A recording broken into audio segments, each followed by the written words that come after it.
June 27, 1944, outside Vitebsk, Belarusian SSR. Senior Sergeant Dmitry Volkov crouched in the smoking wreckage of a German half-track, his hands trembling not from fear, but from what he held. The rifle was unlike anything issued by Soviet armories. Stamped steel receiver, curved 30-round magazine jutting at an angle, a wooden stock scarred by shrapnel but somehow still solid. The weapon felt balanced, purposeful, alive. Around him, the aftermath of Operation Bagration stretched across the Belarusian countryside like a graveyard of Wehrmacht ambitions. Burned vehicles, abandoned equipment, and the acrid smell of cordite mixed with summer grass and diesel fuel. But Volkov wasn't thinking about the German corpses or the shattered Panzer I-4s. He was thinking about the magazine in his hands and the squat, strange cartridges inside. Fatter than pistol rounds, shorter than rifle ammunition, this weapon would rewrite the rules of infantry combat on the Eastern Front. The German army had introduced the Sturmgewehr 44 into frontline service beginning in 1943, issuing it widely to Wehrmacht and Waffen-SS units facing Soviet advances. The weapon's designation had changed, first called the Maschinenpistole 43, then MP-44, finally the Sturmgewehr, when Hitler grudgingly accepted that propaganda value outweighed his doctrinal objections. But Soviet soldiers didn't care about German naming conventions or Führer decrees.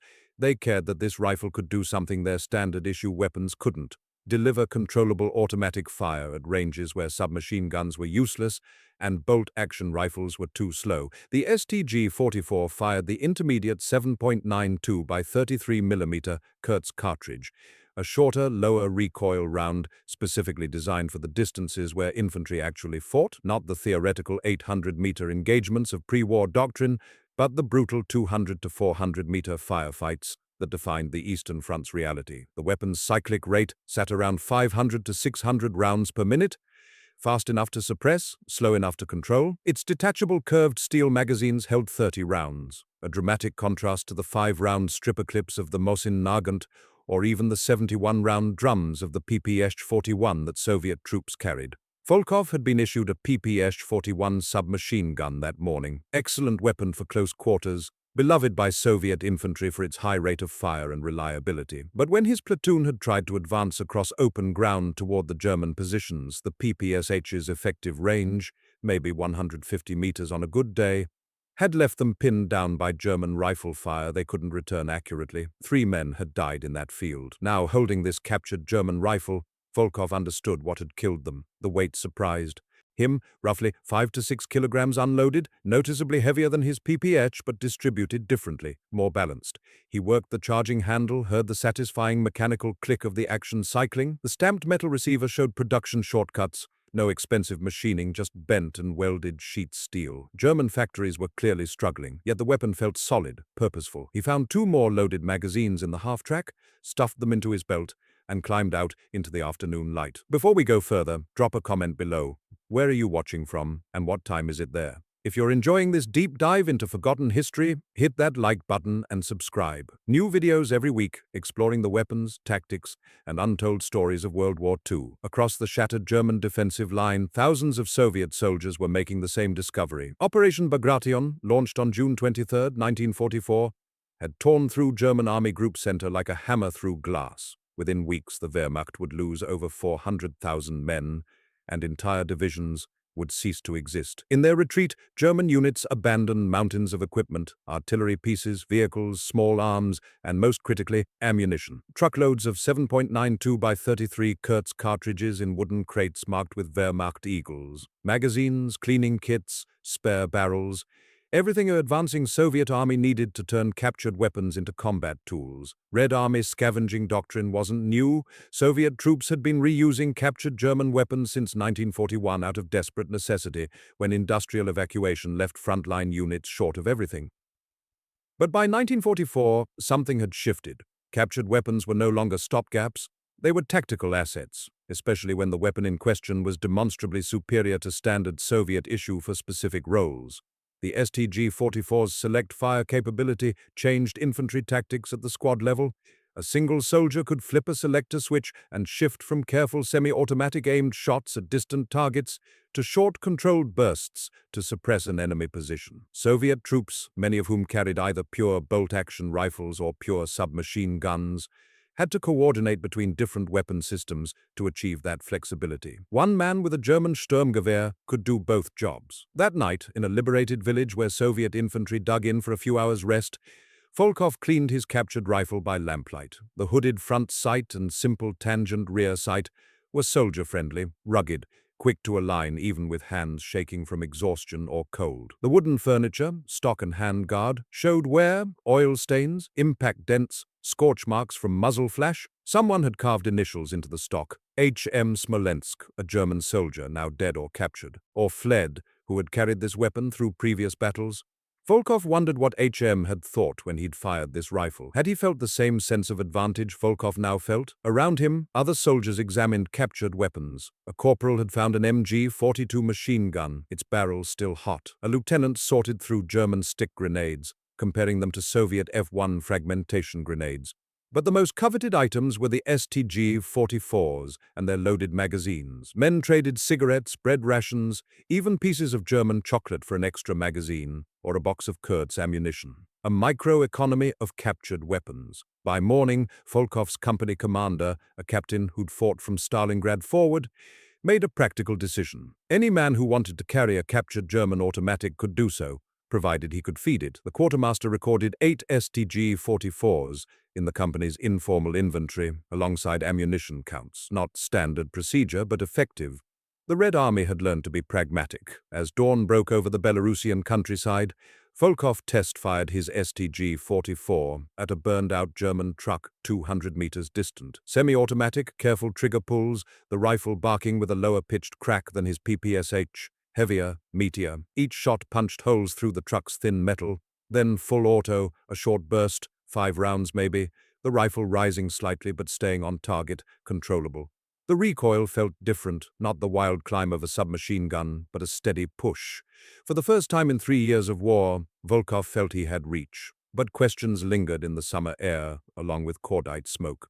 Why had German troops abandoned such effective weapons? What did this rifle represent about German industrial capacity and its limits? And most importantly, what would happen when the ammunition ran out? The answers would emerge as Soviet forces drove deeper into German-held territory, where every ruined town and shattered village held caches of weapons that soldiers on both sides had learned to prize above ideology. August 15, 1944, outskirts of Warsaw, eastern bank of the Vistula River. Lieutenant Anatoly Korsakov aimed through the iron sights at a German position 300 meters across the rubble-strewn street, squeezed the trigger twice, and watched both rounds punch through the shattered window frame where muzzle flash had appeared seconds before. The return fire stopped. His captured Sturmgewehr 44 had just solved a problem that would have cost him 2 men with standard Soviet weapons. This wasn't about patriotism or politics, this was about bringing soldiers home alive. The mathematics of infantry combat had shifted in ways Soviet tactical doctrine hadn't fully anticipated. The PPSH-41 submachine gun,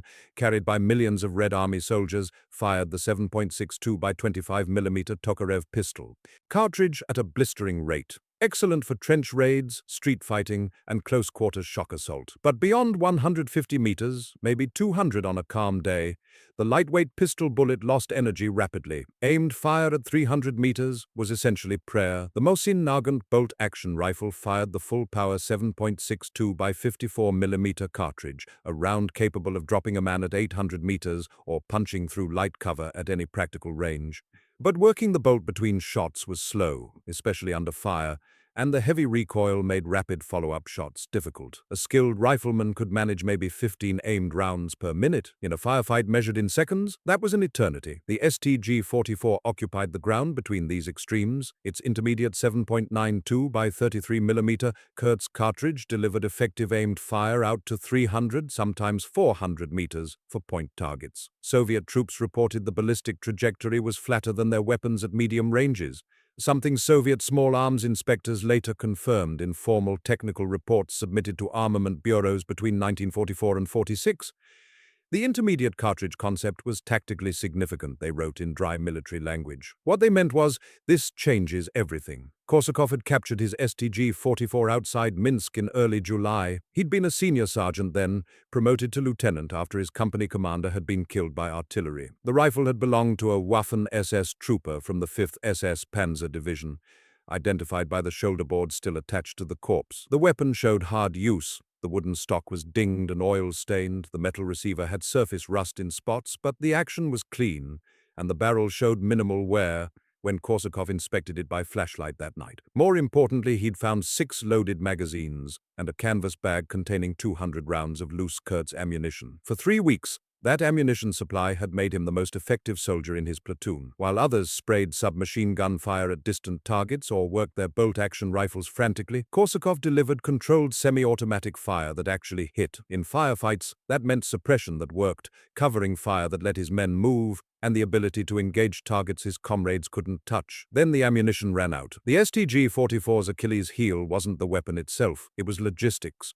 The rifle used a non-standard intermediate round that only German forces carried. When a Soviet soldier's captured STG ran dry, he had 3 options: find more German ammunition, strip the rifle for parts to keep other captured weapons running, or abandon it for something he could actually feed. Keeping a captured STG in service depended entirely on capturing matching 7.92 by 33 Kurtz crates or scavenging magazines from dead Germans. Soviet after-action reports documented this limitation repeatedly. A rifle company might acquire 8 STG-44s during an assault, use them effectively for 2 or 3 days, then watch half of them become useless paperweights as ammunition dried up. Unless they got lucky, Korsakov got lucky outside Warsaw. A German supply convoy, caught by Soviet tanks during retreat, had abandoned 3 trucks loaded with ammunition crates. Among the scattered boxes of machine gun belts and rifle cartridges, his squad found 4 wooden crates marked Patrone 7.92's 33 Kurds, nearly 2,000 rounds. Korsakov's sergeant, a pragmatic Siberian named Petrov, immediately secured the crates and distributed magazines to the 6 men in the platoon carrying captured STG-44s. "Use it smart," Petrov had said, his breath fogging in the morning chill. "Make every magazine count. We don't know when we'll find more." Smart meant semi-automatic fire for anything beyond 100 meters, careful trigger discipline, bursts only when absolutely necessary, room clearing, suppressing a position, stopping a counterattack. The select fire capability that made the STG-44 so valuable also made it dangerous to ammunition supply. A soldier could burn through a 30-round magazine in 3 seconds on full automatic. Korsakov had seen new replacements do exactly that, then stand confused when the rifle went silent and enemy fire kept coming. The weapon's tactical sweet spot emerged in urban combat. Warsaw's eastern suburbs had become a landscape of shattered apartment blocks, collapsed factories, and streets choked with rubble. Every window was a potential firing position, every basement a bunker, every stairwell a killing zone. In this environment, the STG-44's combination of range and firepower proved devastating. A storm group assaulting a defended building needed to deliver both volume of fire to suppress defenders and accurate shots to eliminate specific threats. Traditional Soviet tactics used submachine gunners for the assault and riflemen for covering fire, 2 different weapon systems requiring coordination. A soldier with a STG-44 could do both jobs by flipping a selector switch. Korsakov had learned this clearing a 3-story apartment block near Praga district. His squad approached from the south, using rubble for cover. German defenders in upper-floor windows had clear fields of fire. Anyone crossing the street would be cut down. Korsakov switched to semi-automatic, took careful aim at a window 60 meters distant where he'd seen movement, and fired 3 quick shots. The first missed, the second and third punched through the window frame. Return fire slackened. His submachine gunners sprinted across the street while Korsakov continued firing, methodical, controlled, forcing the defenders to keep their heads down. Once his squad reached the building's ground floor, he switched to full automatic for stairwell clearing. Short bursts, 3 or 4 rounds to cover doorways and landings. The controllable recoil meant follow-up shots stayed on target. They cleared the building in 11 minutes with 1 man wounded. After the fight, Korsakov cleaned his rifle in the building's basement, while artillery rumbled in the distance. The hot metal smelled of burnt powder and gun oil. Black carbon residue coated the gas tube and bolt carrier. He worked a cleaning rod through the barrel, noting the rifling still looked sharp despite hundreds of rounds fired. German engineering, even under wartime production pressure, had produced something durable. Around him, other soldiers maintained their weapons. A young private struggled with a jammed PP SH-41, cursing as he tried to clear a stuck casing. Another man sharpened his bayonet against a brick, the scraping sound rhythmic and almost meditative. Petrov examined a captured German MG-42 machine gun, trying to figure out how to mount it on their improvised positions. The smell in that basement was distinctive. Hot metal, cordite residue, diesel fuel from a nearby generator, and the ever-present odor of boiled cabbage from a field kitchen somewhere above ground. The texture of war, gritty dust coating everything, oil-slick fingerprints on metal, splintered wood, rough against your hands. Someone had found German rations in a looted supply depot, tinned meat, hard biscuits, even chocolate. The items circulated through the platoon like currency. A man might trade 2 STG-44 magazines for a tin of meat, or a box of Kurt's ammunition for a week's worth of cigarettes. Value was determined by immediate utility. What keeps you alive today matters more than what might help tomorrow. A corporal approached Korsakov with a question written on his face before he spoke. "Lieutenant, I found this in the German NCO's pack." He held up a leather pouch containing 3 more loaded magazines and a folded paper with handwritten German notes. "Can't read it, but looks like firing instructions, maybe." Korsakov examined the paper. His German was limited to military vocabulary. Commands, tactical terms, weapon designations. But he recognized the diagram. Sight picture, range estimation, burst control, training materials. The German sergeant who'd carried this rifle had been teaching someone how to use it properly, teaching them to kill Soviet soldiers efficiently. He pocketed the magazines and burned the paper without comment. Some knowledge didn't need preserving. By nightfall, Korsakov's platoon had consolidated their positions in the apartment block, preparing for the inevitable German counterattack. 6 men carried STG-44s, 2 others had captured MP-40 submachine guns, and the rest made do with standard Soviet weapons. The mix was unorthodox, probably would have earned a reprimand in peacetime, but it worked.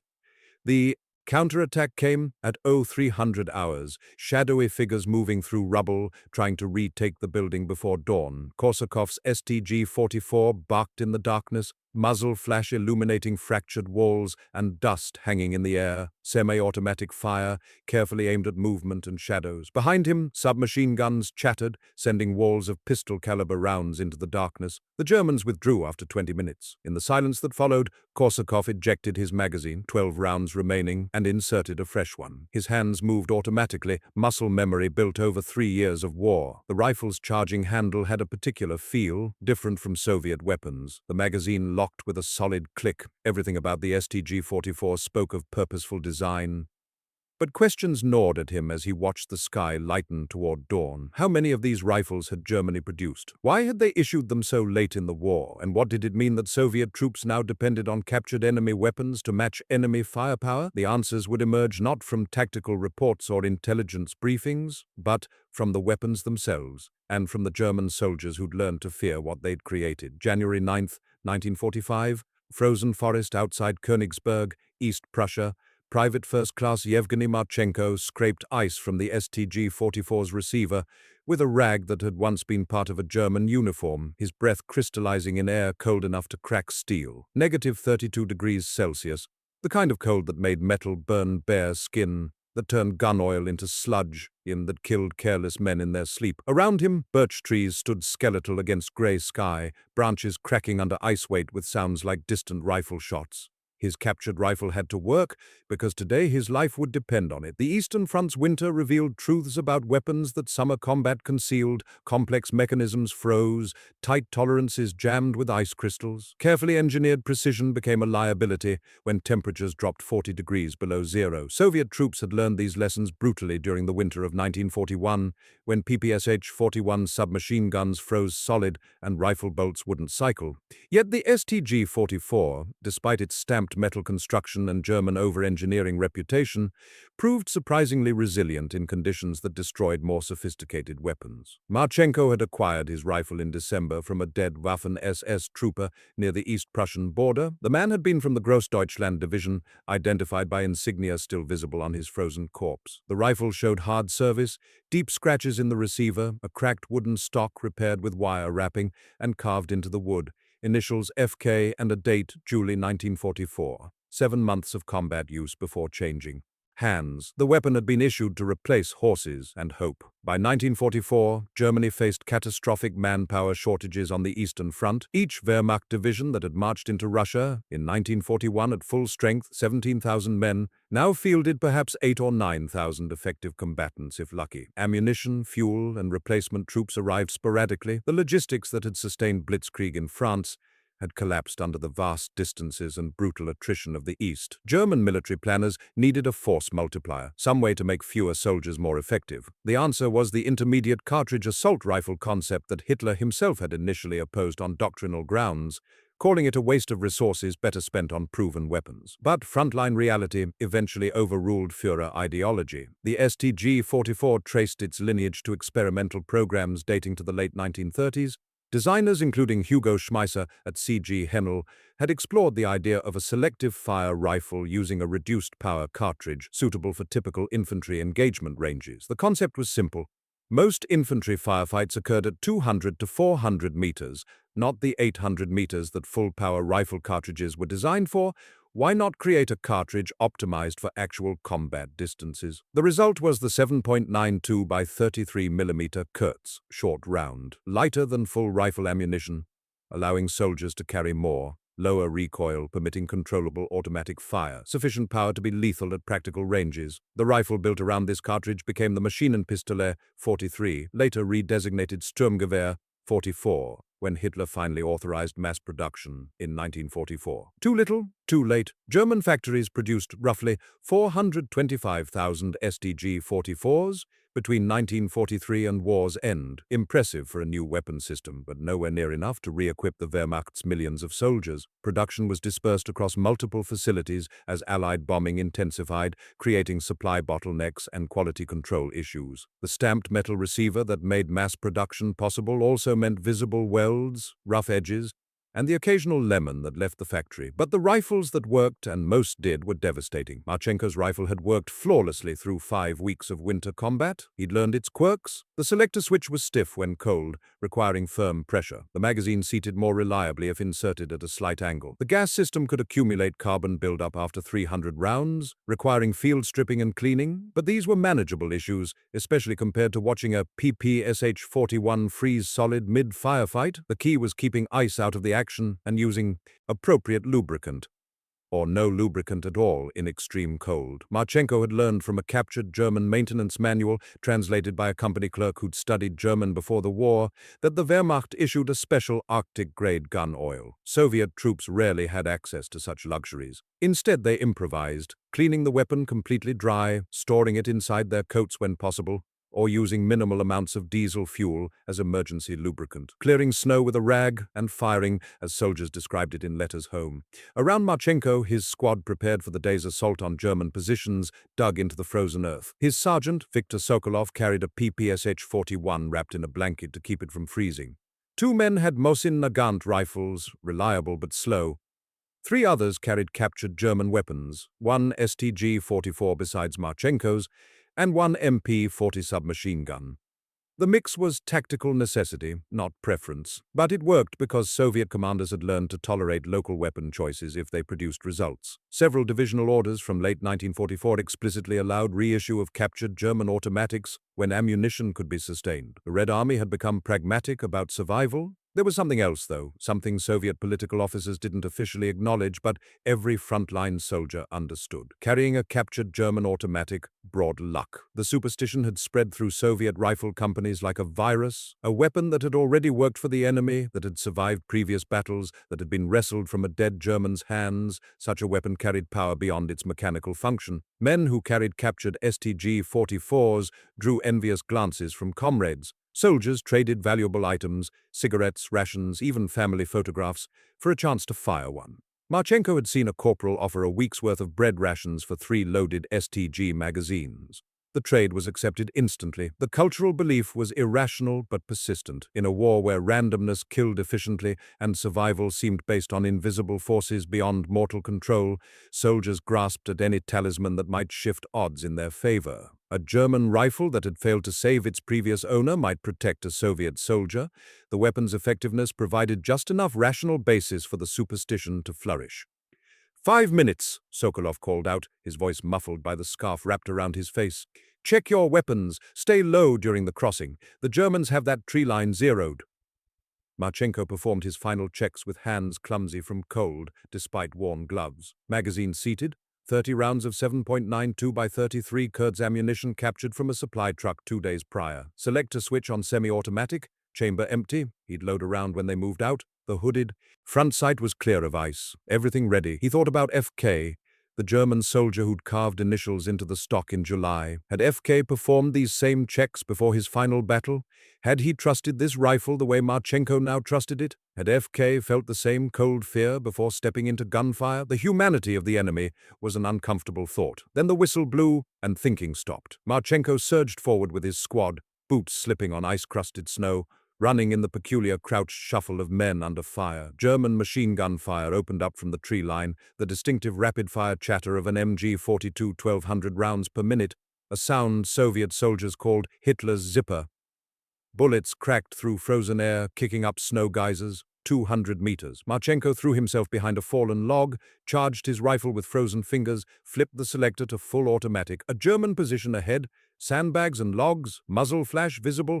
He aimed center mass and squeezed, a controlled burst, maybe 5 rounds, the rifle pushing back against his shoulder but staying on target. The heavy thud of the intermediate cartridge, that meaty crack different from submachine gun fire. The German position went silent. Marchenko didn't know if he'd hit anyone or just forced them to take cover. Didn't matter. He'd created 3 seconds for his comrades to move, and in winter combat 3 seconds was the difference between living and dying. The assault continued, a chaotic blur of movement, gunfire, shouted orders, and the smell of cordite mixing with pine sap and frozen earth. Marchenko's STG-44 barked repeatedly, semi-automatic now, careful shots at targets that appeared and vanished among the trees. The weapon functioned perfectly despite the cold, despite ice forming on the receiver from his breath, despite conditions that would have jammed lesser rifles. When they finally secured the tree line, Marchenko checked his magazine. 7 rounds remaining. He'd fired 23 rounds in perhaps 90 seconds. That economy of fire, learned through 3 months of carrying this weapon, was the difference between effectiveness and uselessness. The soldier with the other captured STG had burned through 2 full magazines, 60 rounds, and now held a useless metal club until he could scrounge more ammunition. As Marchenko reloaded with a fresh magazine pulled from his belt, he noticed something carved into a nearby tree trunk, German unit markings and a date, December 1944. Just weeks old. The enemy had been here recently, digging these same positions Marchenko's squad now occupied, fighting the same desperate holding action against an enemy they couldn't stop. How many times had FK's rifle changed hands before it reached Marchenko? How many soldiers, German and Soviet both, had depended on this weapon for survival? Sokolov appeared through the trees, his PPS-41 smoking from recent use. Good work. We hold here until the next wave comes through. Clean your weapons. We might be here a while. Marchenko began field stripping his STG-44, working the familiar mechanics even with numb fingers. Around him, other soldiers did the same, creating a small island of maintenance ritual amid the chaos of war, the smell of gun oil, tobacco smoke, and something cooking on an improvised stove. Men sharing captured German cigarettes, comparing weapons, trading ammunition like merchants in some ancient market. One soldier held up a captured STG magazine, examining the spring mechanism. German engineering, he said with grudging respect. They build good magazines. Another man laughed bitterly. They build good everything except a plan to win this war. In that frozen forest, with death recent and more death inevitable, Soviet soldiers cleaned German rifles and contemplated the strange mathematics of war. The same industrial genius that had created the weapon Marchenko held had also created the disaster that made capturing it necessary. German organizational skill had produced a rifle that changed infantry combat, then failed to produce enough of them or enough soldiers to carry them or enough time to matter. The STG-44 was a masterpiece built on a foundation of failure. April 28, 1945, Reichstag building, Berlin. Guards Junior Sergeant Ivan Sitsov pressed his back against marble that had once represented the might of German democracy, now pockmarked by bullet impacts and blackened by fire. In his hands, a captured Sturmgewehr 44, the 30-round magazine loaded with the last of his German ammunition. Above him, the shattered dome, framed grey sky, and drifting smoke. Around him, the sound of close-quarters combat echoed through corridors where legislation had once been debated. Submachine gun bursts, grenade concussions, screamed orders in Russian and desperate German. The weapon that Germany had created to save itself was now being used to destroy Germany's last symbols. This was more than tactical irony. It was historical verdict rendered in gunfire. Sitsov had carried his STG-44 from the Vistula River to the gates of Berlin through 5 months of the Red Army's final westward surge. The rifle bore the scars of that journey, dents in the receiver from shrapnel, a splintered stock repaired with electrical tape scavenged from a wrecked German vehicle, and a wooden handguard so oil-soaked it had turned nearly black. The weapon had belonged to an SS trooper from the Nordland Division, captured during street fighting in eastern Berlin 3 days prior. The previous owner had carved a name into the wood, Klaus, and beneath it, Gott mit uns, God with us. God, it seemed, had chosen a different side. The fighting inside the Reichstag was vicious, room to room, corridor by corridor. A vertical battle through a building that German defenders had transformed into a fortress. Soviet combat engineers had already blown holes through exterior walls to bypass defended entrances. Now storm groups worked upward through the structure, clearing each floor with grenades, flamethrowers, and automatic weapons fire. Sitsov's STG-44 proved invaluable in this environment. The Reichstag's corridors created engagement ranges of 30 to 100 meters, too far for submachine guns to be reliably accurate, too close for rifle marksmanship to matter as much as volume of fire. The intermediate cartridge hit the sweet spot. Controlled bursts that could suppress defenders while maintaining enough accuracy to hit targets in smoke-filled hallways. He'd watched a comrade with a PPS-41 empty an entire drum 71 rounds down a corridor without hitting the German machine gun crew at the far end. Sitsov had switched his STG to semi-automatic, fired 8 careful shots, and silenced the position. 8 rounds versus 71, the mathematical efficiency was brutal and undeniable. Around him, Soviet troops carried an astonishing array of weapons, standard-issue Mosin Nagants and PPSH submachine guns, mixed with captured German MP-40s, STG-44s, and even Panzerfausts used as improvised demolition charges. The Red Army that stormed Berlin was a hodgepodge force equipped by conquest as much as by supply. In some late-war Soviet after-action inventories, captured German automatic weapons accounted for 10 to 20% of a rifle company's firepower during rapid advances. The ultimate admission, even in victory, Soviet troops preferred German automatic rifles when they could get them. But the ammunition situation had become critical. Sitsov had started the Berlin operation with 6 loaded magazines and 200 loose rounds of 7.92 by 33 Kurz. Now, in the Reichstag, he was down to his last magazine and no prospects for resupply. German defenders were fighting to the death, leaving few intact ammunition caches. Once these 30 rounds were gone, his STG-44 would become an expensive club. He'd already made arrangements. A corporal in his squad had agreed to trade a PPSH-41 for the empty STG once Sitsov's ammunition ran out. The corporal, a farm boy from Ukraine, wanted the German rifle as a souvenir, a trophy to prove he'd fought in Berlin. The fact that it wouldn't have ammunition didn't matter, it had symbolic value.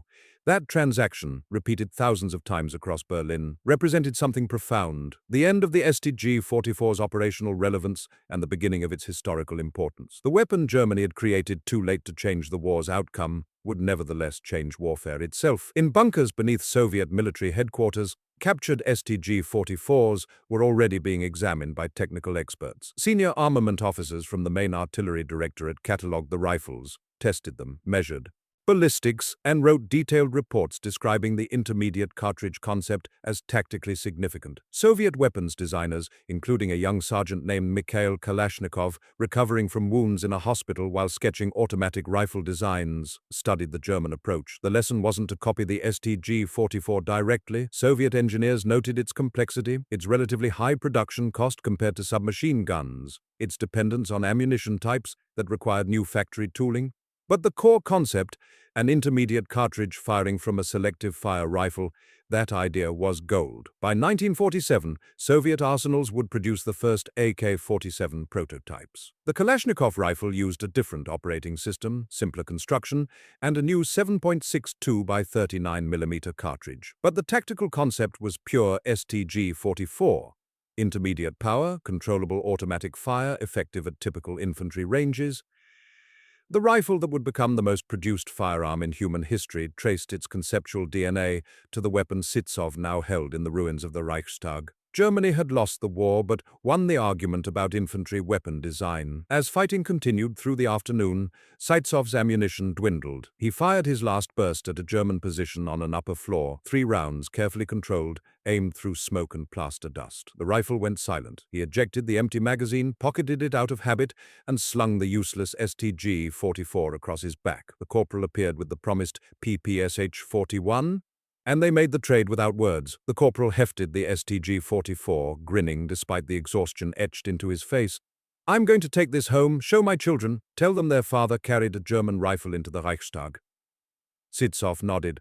The story would be embellished over the years, he knew. Details would shift, heroism would inflate, and the captured rifle would become a legend in some Ukrainian village. That was fine. Legends mattered when the truth was too brutal to remember clearly. By May 2nd, when Berlin's garrison finally surrendered, Soviet troops had captured mountains of German equipment, warehouses full of weapons, ammunition, vehicles, and supplies that would never be used. Among the spoils were thousands of STG-44s, some intact, many damaged, all now property of the victorious Red Army. Soviet authorities sorted the captured weapons systematically. The best examples went to technical institutes for study, others entered state armories as reserve weapons. Many were eventually shipped to Allied communist movements in China, Korea, and later Vietnam, places where German engineering would see combat decades after the Reich's collapse. Some were simply scrapped, melted down for industrial steel in a nation rebuilding from devastation. But the knowledge couldn't be scrapped. Soviet armament officers who examined captured STG-44s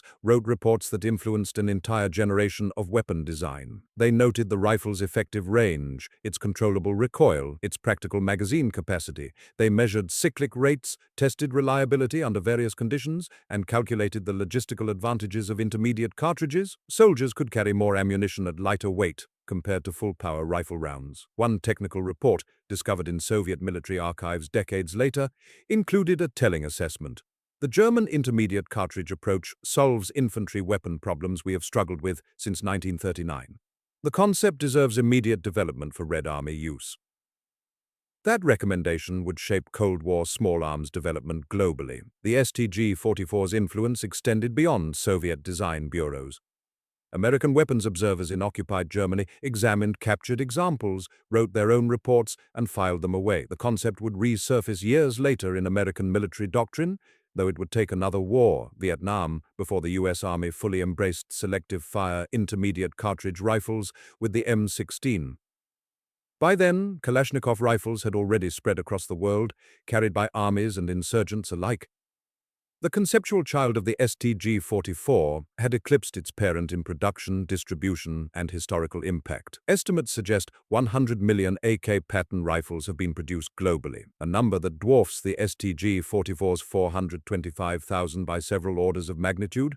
Yet without the STG-44, the AK-47 might never have existed in its familiar form.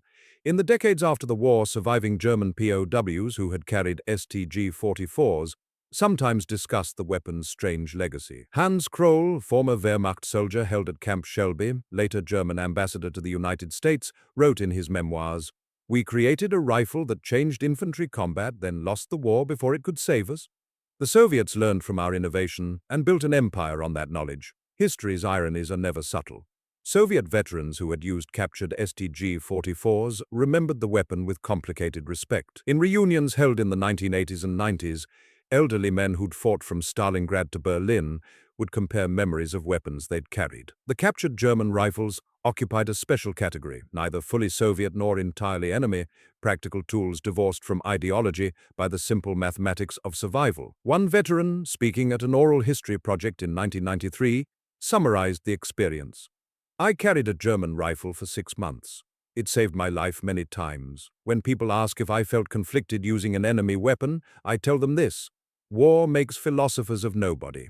A good rifle is a good rifle. I wanted to go home alive more. Then I wanted to carry the correct flag on my weapon." That pragmatism, repeated across millions of soldiers, represented the Eastern Front's essential truth. Ideology motivated wars, but survival motivated soldiers. When Soviet troops eagerly kept and reused captured German rifles, they weren't making political statements. They were acknowledging superior firepower and acting accordingly. The STG-44's story encapsulates warfare's brutal meritocracy. The weapon worked. Soldiers recognized that it worked, and they used it regardless of whose factories had produced it or whose swastika stamps marked its receiver. In the end, engineering mattered more than nationalism. As the sun set over ruined Berlin on May 8, 1945, Victory in Europe Day, millions of weapons lay scattered across a continent destroyed by war. Among them, tens of thousands of STG-44s, some still functional, many damaged beyond repair. German soldiers who had carried them were dead, captured or fleeing westward. Soviet soldiers who had adopted them were counting ammunition and preparing for demobilization or redeployment to the Pacific Theater. The rifle that had briefly given Wehrmacht soldiers a tactical edge was now a footnote, a curiosity, a museum piece waiting to be catalogued. But its ghost lived on. Every time a Soviet soldier sighted down an early AK-47 prototype, he was looking through the conceptual descendant of that German innovation. Every time an American Marine in Vietnam loaded a 30-round magazine into an M16, he was benefiting from lessons learned in German workshops and Soviet technical institutes studying captured equipment. Every time any soldier anywhere in the world picked up a selective-fire intermediate-cartridge rifle, they were holding the spiritual air of the Sturmgewehr. 44. The weapon Germany built to save itself had instead defined the future of infantry combat, a future Germany wouldn't control, used by armies Germany had fought, spread across ideological divides Germany had tried to enforce. In defeat, Germany had taught the world how modern soldiers should be armed. The SS weapon prized by Soviet soldiers was more than a gun. It was an idea made steel, and ideas, unlike empires, cannot be defeated. They can only spread, evolve, and transform into something their creators never imagined. The STG-44 had done exactly that, ensuring that its thunder would echo through every firefight, every conflict, every war of the next 80 years. FK, Klaus, and all the German soldiers who'd carved their names into wooden stocks never knew their rifles would outlive the Reich by generations. Dmitry Volkov, Anatoly Korsakov, Yevgeny Marchenko, and Ivan Sitsov, Soviet soldiers who'd fought with captured weapons, never knew they were field-testing the future. But history knew, and history remembers. The weapon prized by enemies became the template for allies. The rifle built too late to change one war's outcome changed every war that followed. And somewhere in the calculations of military engineers, the reports of battlefield observers, and the memories of old soldiers, the Sturmgewehr 44 achieved something no weapon is supposed to achieve: immortality through influence. The rifles rusted, the empires crumbled, the soldiers died, but the idea survived everything.